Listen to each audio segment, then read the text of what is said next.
supposed to love my children. I'm never supposed to ever do anything out of anger or manipulation. And that's what our people are taught here. This whole burden for... Brian Fuller is now the senior pastor of Trinity Baptist, an IFB church in Concord, New Hampshire.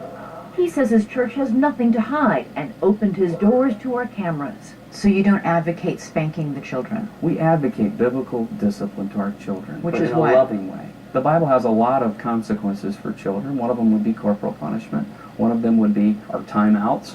One of them would be a lack of privilege. Any form of discipline that's done out of anger or selfishness, revenge, or irritation is out of bounds. But what happens when church members take biblical discipline too far? In 2000, this IFB pastor was sentenced to 106 years in prison for abuse of his daughter, found with 410 wounds and scars. Last year, this IFB couple was charged with beating their 7-year-old daughter to death. They pleaded not guilty, but police say they were following the disciplining techniques in a book widely read in IFB circles.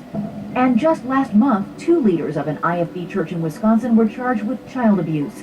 They pleaded not guilty, but one told police that the Bible dictates that infants are worthy of the rod. Were these cases sparked by inflammatory sermons boldly posted by some IFB pastors on the internet? If you're not bruising your child at times, you're not spanking the child enough. What about that? Children are a gift from God, and each of my children are my treasures, and this is not pastoring. This is not the way we shepherd our parents. This is not what we teach them.